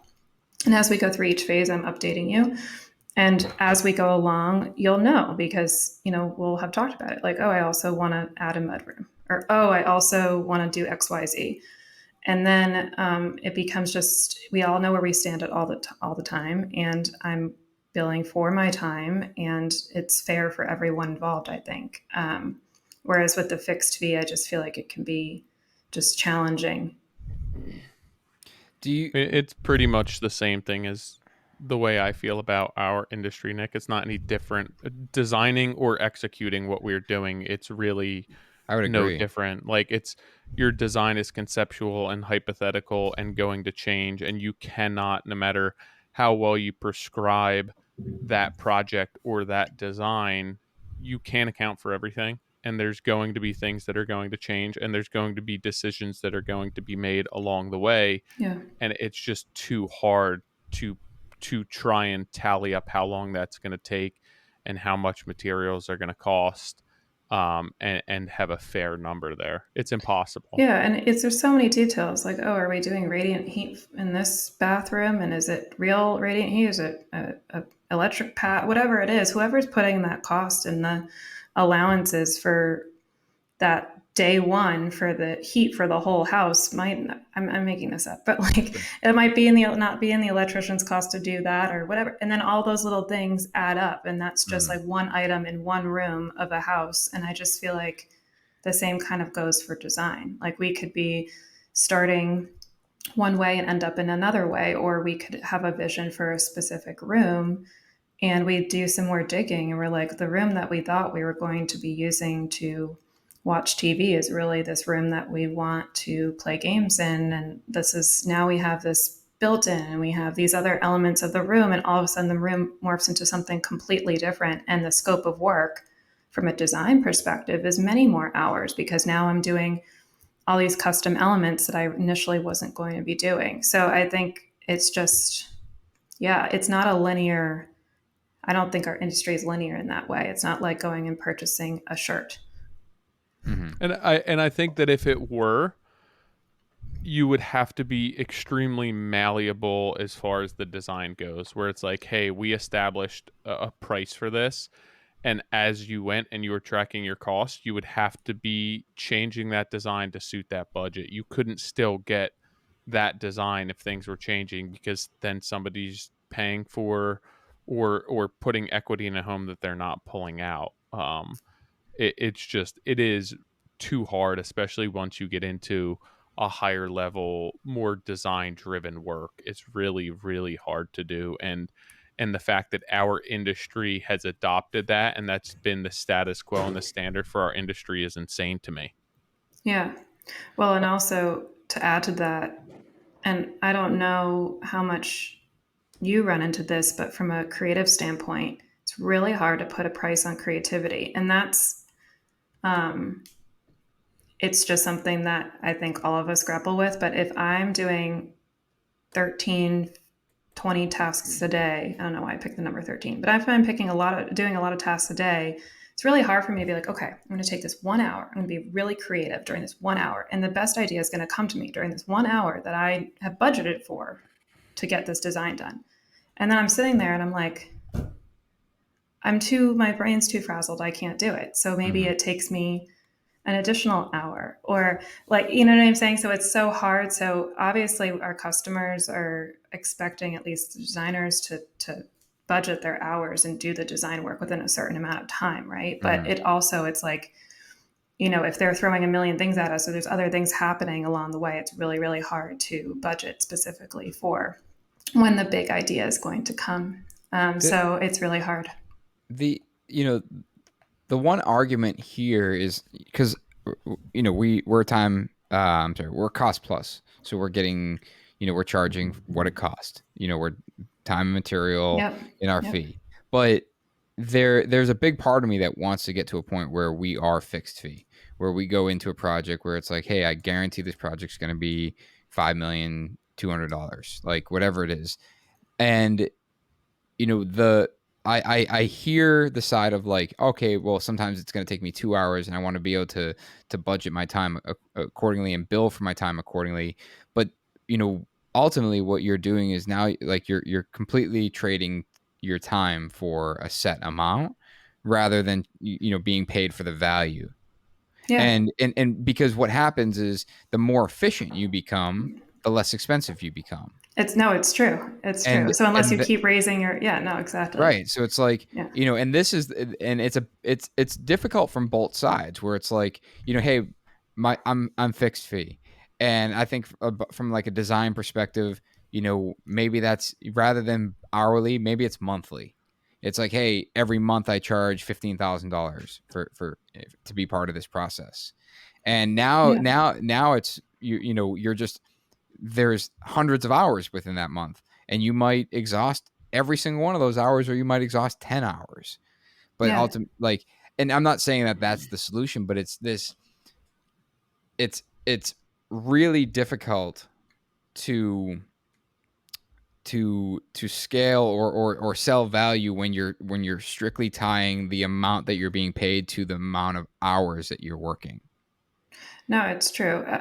And I've heard this argument that it also becomes, and me, I have certain systems in place and things that I've been doing for the past 12 years. I've been doing this that like I've become incredibly efficient at doing. So it's taking me less time to provide the same exact value and product to my clients. So Right. like that's the other argument that you just made too. So I know some people who say I do a fixed fee for the design portion of the Mm-hmm. project.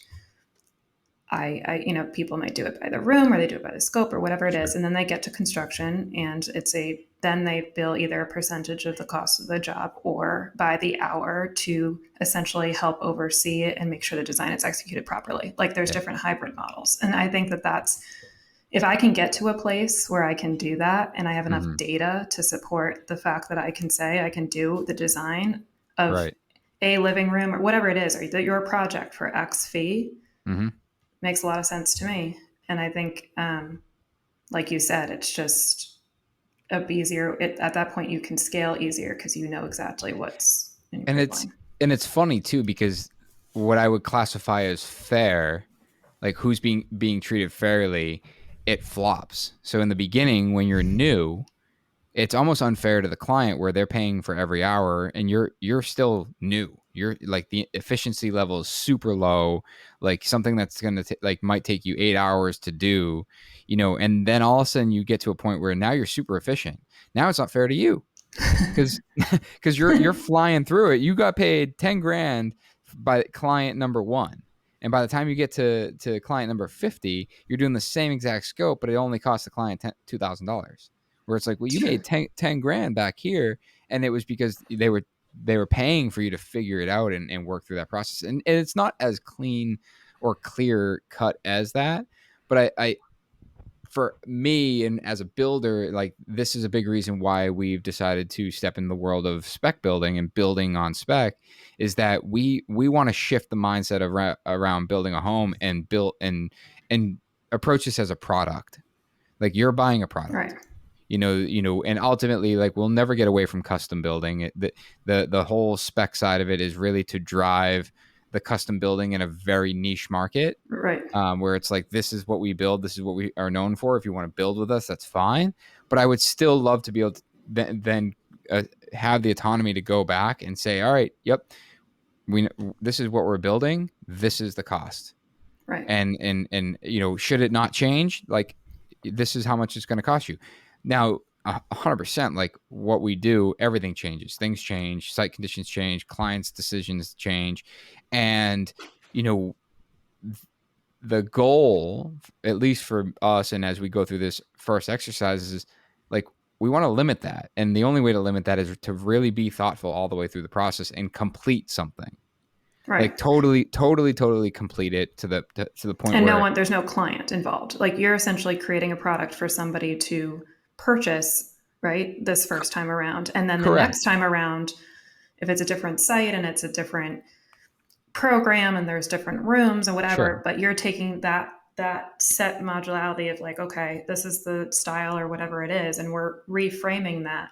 You still at least have a basis for to say, okay, well, it might not be a $5.2 million house, but because we have these parts in this language that we're Mhm. using and maybe the materiality or whatever it is, I can tell you confidently it's going to be a $3 to $3.5 million house. I'm making this up, but Yeah, but I mean, even further than that, in bringing that back to a client, meaning like a client comes to us and says, "Hey, we want to build a home with you." Okay, well, here's our process. We're going to work through the design before we even start construction, and not just. I'm not saying that for the sale. I'm saying that like this is the actual process we're going to take, and we're going to get to a point where we are 100% committed on everything and we start the project. That doesn't mean they're not going to change a faucet or decide that they don't want millwork in a particular room. Like that stuff will in fact change. But to start the job off and know like what have we committed to, and that commitment, yes, Tyler, you said it a couple minutes ago. It's materials are going to fluctuate,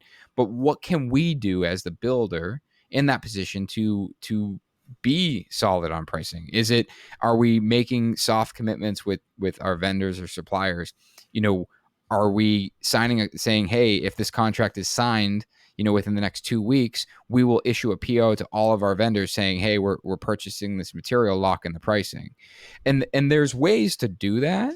And of course, like, well, the risk is, well, if they do change, say, the tile, it's like, well, you do own that tile, so we can change it, but you're paying a 30% restocking fee, and then you're paying, and then you're paying for us to redesign and to install something different. So it becomes more expensive, but there's more clarity going into it. Right. And at the end of the day, it's like, well, why is it so expensive? It's like, well, this is based on the value. For me, like, now, if I become really efficient, I make more money. So the better I become, the more money I make. And that's what every other industry is like that. Right. It's like the more efficient that you become, the more parts you can make in one sitting. It's like the less your unit cost is. So now the company's more profitable. Where it's like charging for time, it's like the more efficient you become, the less money you make. It's like, now I gotta have 100 clients in order for me to make the same revenue. Where it's like, I would rather have less clients. And yes, you can raise your rates, but it's like there's a point where, like, you can't. What's the cap? Right. Like, It's you're like, going to price out of the market completely. right. And It's then it's like, like, hey, yeah. Gabby, you're amazing. Like, I would love to pay you $1,100 an hour, but it's like, No, yeah.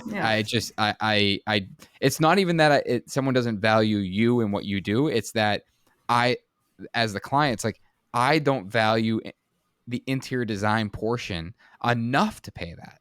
Right. Where it's like, it would be more, it's more, I'd rather take the risk and work with someone that is less, or do it myself at that point. Right. And it's not diminishing the industry. It's just that there's a cap. No, it's true. That's, I feel like, why you see a lot of residential design firms that cap out at a certain point, because they either haven't diversified their income, or they haven't figured out a way to say, okay, this is the way that we're going to price, and the price is going to make sense. So yeah, no, I completely get that. And interesting. So when you talk about the fact that you're going to go into the spec house and do it that way, you're basically designing it and pricing exactly to spec before you even pull the trigger. So when you're working with a client on a custom home, how many times are you pricing that? Are you pricing it throughout because you're doing so much pre-construction work, and by the time that final price is there, you're saying, like, you're trying to get to a point, by the time the final price is set, you know everything about that job, including exactly what tile and what grout and what edge trim and how that's getting laid and all that stuff? Yeah, I mean, that's ideal. Yeah. That's ideal. And we had one job where we went through the 100% CD set.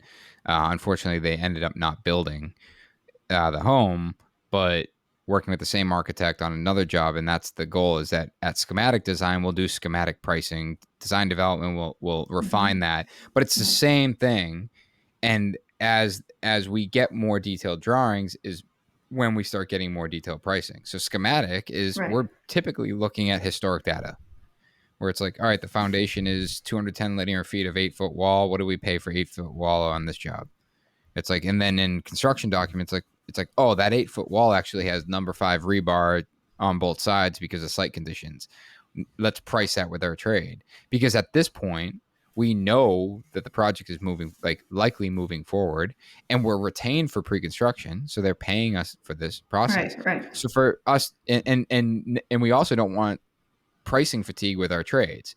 So we're going to try to limit the amount of times that we're asking for pricing, and until we have all the information, where it's like, maybe I call my concrete guy, like, hey, I got this foundation, 210 linear feet, 8-foot tall. I just need a placeholder.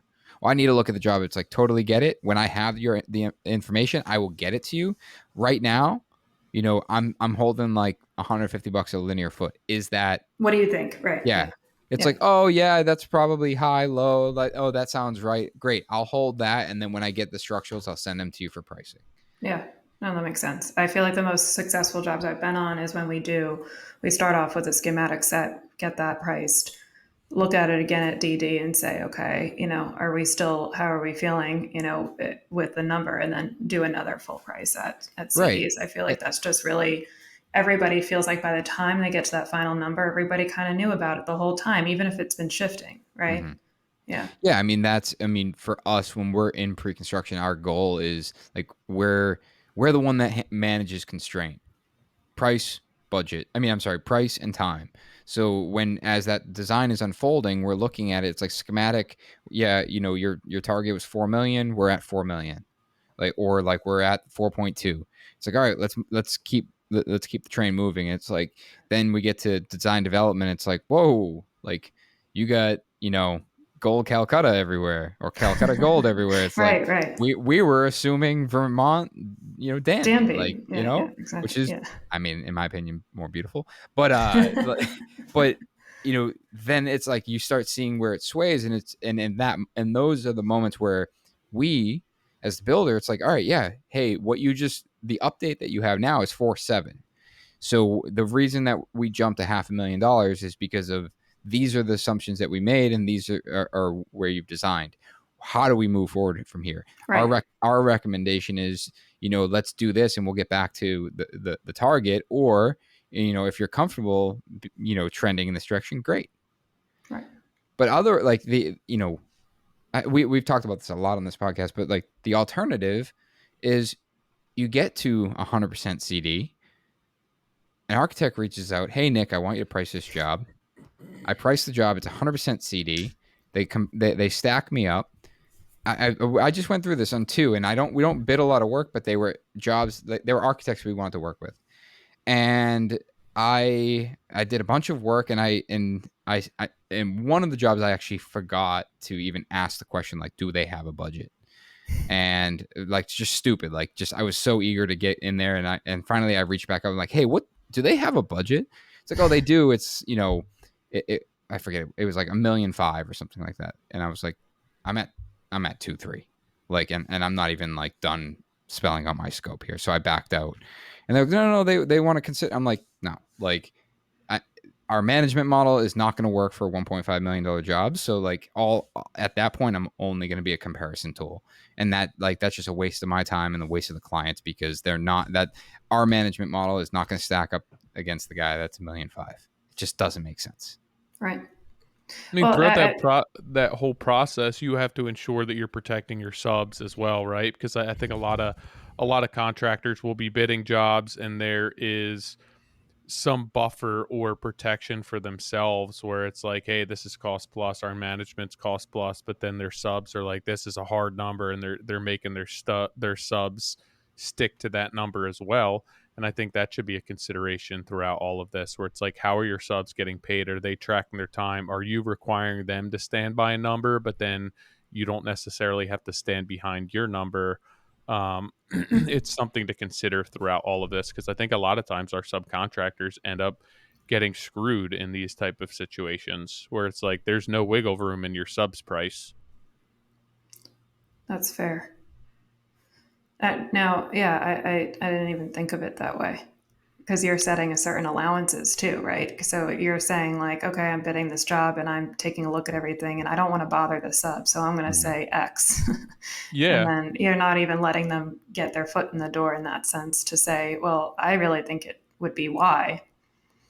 Yeah, I mean, or even like, how much time is your sub spending on looking at this? You're not sitting down with them like you're doing a group college or a group project in college where you're looking at the plans together and being like, well, we think this. I mean, a lot of times subs are so busy that you're sending them and they're just throwing a number at it, and then they're sticking to that and they're making it work regardless. Where it's like, I think for long-term health of your business and everything else, you need to be looking out for your subs the same way that you approach these type of projects, where it's like, hey, this is what my subs think this scope is. That's where I tell my subs all the time, like, give me a definitive scope. How many receptacles? How many switches? What's the scope? Because if I don't put that in my work contract, we don't have a leg to stand on when things change, because they're just like, oh, we thought all the electrical was included.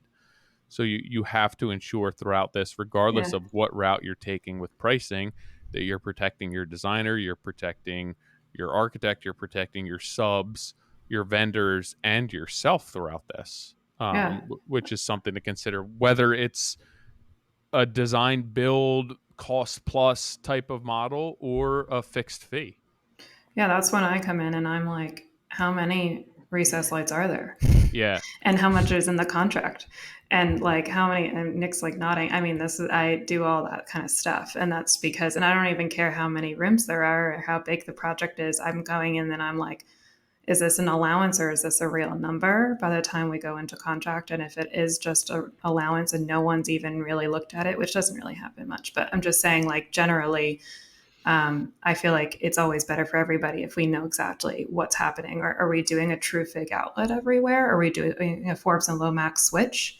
Like, if that's the case, then that's $300 more per item than we were anticipating. If we were, so all these things like getting factored in at the beginning are really important. But going back to what Nick said too, I was just having this conversation earlier today about like what makes sense going all the way through CDs and then getting pricing or doing it sooner. And after so much experience, I've always thought that, if the clients can be on board with the idea that it actually is more cost effective and is more efficient and does make more sense to hire a builder early on to go through that process with them, and they don't have to have several bids to look at, I think it is more cost effective, and it makes a lot more sense. So I always try to push somebody to say, to do that up front, and to find the builder based on a lot of factors. And obviously price is a factor, but being able to say, well, this is realistically like what we can spend on the project, and this is what we're comfortable with. And then using and working with everybody on the team to get to that point, as long as it makes sense and it's fair, I think is a lot more, it just makes a lot more sense for everyone involved than the bidding process. At least when I've been a part of it on the other side, especially because unless you're providing the sheet that everyone's using to bid that job, like me or the architect, then you're going to get 3 different bids with 3 different, everything is going to be different about those bids, even if it looks the same on the outside, and then as I'm deciphering it, I'm like, well, what happened here? Because every sub is different. Everything about it, everything is different. So then I'm like, how do you get to apples? It's almost impossible. I don't think it is possible, to be honest. Even with all the same specs, if you're providing the same sheet, everyone does things a different way, and everyone executes at a different level, and everyone has a different group of subs and manages. Even if you have the same subs, like there's people who manage their subs differently and get a different product out of that. So I really think it is important to try and find who you want to work with, and then how you can afford that, or if you can afford that. And if you can't, like, what's the next best option for you? Yeah. What are you Or do you willing to save live up with? another year? Yeah. Just to get what you really want out of it.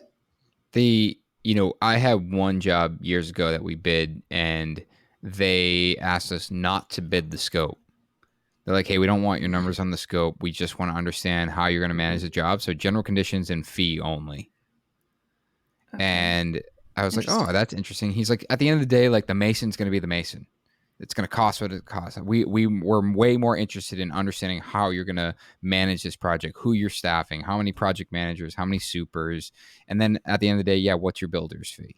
So from a financial comparison perspective, that's all they cared about. Wow. It was the That's same amount actually of really work interesting. because I still got to understand like what my scope is in order for me to understand my supervision. But it was, I felt as though it was a more fair financial comparison, because they ultimately are just looking at the way you're managing your job. Yeah, that's super interesting. Gabby, I have one more question. Yeah. As an interior designer, what do you think that builders should stop doing? Oh gosh. Stop making assumptions. Assumptions are the worst thing anybody can make in any regard, but just ask. Like, making an assumption is detrimental for everyone involved, and then everybody has to backtrack, and it makes everyone look bad. And so that would be the number one thing. Never assume anything. I like that. I asked I was at a panel discussion with a couple interior designers. I was in the crowd, and they were wrapping up, and I had asked the same question. And I think 2 of them said something very similar to that, is that, you guys, meaning the interior design world, wants to be considered an asset. And the stubborn builders that don't look at it that way, shame on them. But, I can speak for myself, and I know Tyler is the same way, and a lot of people listening are the same way. We, knowing that it's really helpful. And, Yeah. at the end of the day, it's like if we can pick up the phone and understand the intent, we can skip all the bullshit and get right to the point. Yeah, and I think like thinking of us as a partner, as a collaborator, and like we are on the same team. We're on the same team, and I think being able to work together for our clients' best interest. Maybe we're thought of as like just another person that you're kind of working for, or working with, or however you want to see it, right? Like another stop in the road of like, okay, well, the interior designer, and then it's the client or whatever. But at the end of the day, like we are the interior designer is trying to make the process easier for everyone. We really are. And we're trying to streamline it, and we're trying to get the most beautiful end product, which is in everyone's best interest. So I feel like being, never just kind of like glazing over and moving past and kind of just making the assumption that about what we would or wouldn't put in, or whatever it might be, whatever that question is I guess the best thing, because having that communication back and forth is only going to make everything better. So I'm a big believer of being, a team and a partner, and not like I'm not an egotistical kind of. If I'm doing or saying the wrong thing, or if you look at my design detail and you're like, that is just bonkers, or like that makes no sense, like I'm like, okay, like I'll listen to that, and then we'll find a better solution. So Yeah. I mean, I even think just from like the partnership and the collaborative approach and people being paid for their time on the job, whether it's a designer or a contractor or both, it's the route to go for me, because now you have people who are looking to create an end product with similar mindset, similar goals. Everyone's getting paid the same way, and it's not like near us, a lot of people don't work cost plus or don't work getting paid in exchange for their time. Designers do, but not contractors. So now you have a designer who comes in who's getting paid per hour, and they want a certain thing that a contractor bid and didn't realize that the designer wants it. And now it's like, well, now I'm doing all this work that the designer wants and I'm not getting paid for it. Where it's like, if everyone were getting paid for their time, they would be more apt to have that conversation with the designer, be like, yeah, if this is the way that you want it, I'm more than willing to do it that way. And this is how much time it's going to take, rather than putting one person at a detriment in that relationship or that project in order to get to the same end goal. And I yeah. think that people would be more apt to stop and ask questions rather than say, hey, you know what, if I ask this designer this question, I'm going to be on the phone for 30 minutes. They're going to want to set up a meeting, and then they're going to have to come out, and I'm going to have to talk to them while I'm trying to keep people busy. But it's like, hey, if I'm getting paid for my time and this is what the clients want, like, yeah, I'll set up that meeting. Like, it's Mm-hmm. no Yeah. big deal. I'd rather have it done right and then not have to make an assumption there. Yeah, and on the flip side of that, I would say it's our job and our responsibility as designers to make your jobs easier by providing you the information you need up front, so that, and if we can't, then to be like, hey, we're going into pricing. The CDs are done. I have no idea what that built-in is. No idea. I have no idea where the light switch is going to go. Mm-hmm. Whatever allowance you put there, make sure it's a healthy one, Yeah. because we're going to have to work through this, and maybe put in some time there, and we'll be transparent with the client. Like, we need to work through this still. So there's going to be some work that needs to be done here between all of us as a team. And if the design is done, then I would say it's on us. It's our responsibility as designers to be able to give those details via, it's a drawing, it's a spec, whatever it might be, so that you guys know exactly what you're doing. So that, like you said, you're not spinning wheels or thinking about that phone call that's going to now take a half hour, and then another hour on site, and then another half hour to explain to the client, and then another 2 hours to price. Mm-hmm. So, Yeah. I mean, in order to do things right and do things the way that people intend them to be done, it just ends up taking time. And people it can't be a charity case from anyone. And customers are willing to pay for that when they understand what they're getting. And it's if you're establishing and proving that value there, it's just a matter of time. And I think that can be done upfront during the project or after, a combination of which. And I think that really does make for a more successful job for everyone. agreed. Well, that was a fast 2 hours. Yeah, that yeah, that was faster. I shouldn't say usually it goes slower, but I looked at the clock and I was like, oh shoot, like coming up on that real quick. I don't know why I said shoot. I always say shit. I just like Well, censored there's a myself. little note here when you send out the link for the podcast. It's like, Yeah. be careful. Kids might be listening. Don't curse. And I find it funny because every time I listen to you two talk, you're cursing. So Oh, that you know what? We did that. We should update that because It was, for a while for a we long tried time not we to. tried not to. yeah. And then we just No, I just thought I was chuckling because I was like, okay, I have to remember not to curse. And then I've listened to episodes here and there, and I'm like, huh, that's weird. yeah. Yeah. I'm toned back. I feel like I'm pretty reserved on this podcast. You don't want to hear me in my normal life. That's funny. Yeah. Well, Okay. that's great. Yeah, Gabby, thank you for being on. And Yeah. I can't believe it's only been 9 months. That's crazy. Yeah. Yeah. Isn't that crazy? Yeah. Uh, I yeah. feel like we got coffee 9 months ago. Yeah. I launched in October, early October. Um, so, Wait, and how yeah, old is your daughter? she's 16 months old. Yeah, okay. Oh yeah, they love bleach at that age. Yeah. Yeah. Lots of bleach.